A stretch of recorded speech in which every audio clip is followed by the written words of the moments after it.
After weeks of gathering testimony behind closed doors, Democrats running the impeachment inquiry into President Donald Trump are ready to make their TV debut.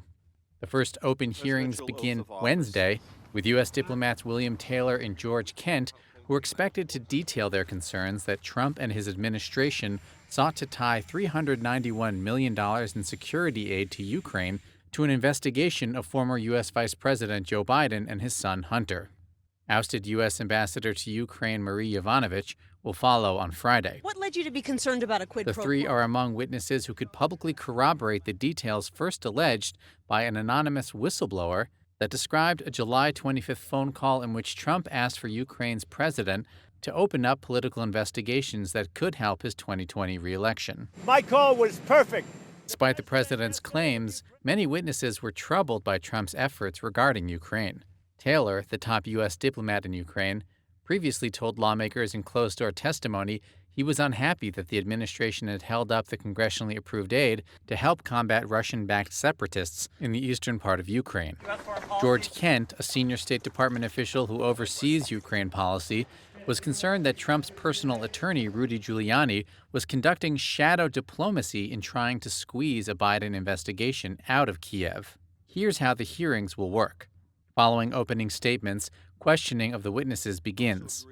House-approved rules allow Intelligence Committee Chairman Adam Schiff, a Democrat, and the panel's senior Republican, Devin Nunes, to conduct multiple 90-minute rounds of questioning, alternating sides every 45 minutes.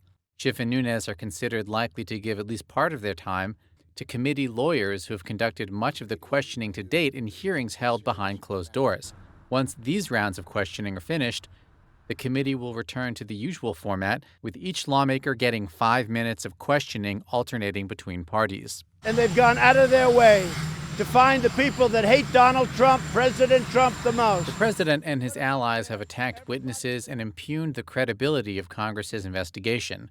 I'm not going to read these transcripts. The whole process is a joke. Republicans have slammed the inquiry as a sham, knocking the process It's totally unfair. and arguing that weeks of testimony could not establish an impeachable offense. Democrats say it's clear Trump abused his power for personal gain, but the hearings will allow Americans to decide for themselves. So those open hearings will be an opportunity for the American people to evaluate the witnesses for themselves, to make their own determinations about the credibility of the witnesses, but also to learn firsthand about the facts of the president's misconduct. Once the public hearings are done, the House will determine whether to draft articles of impeachment.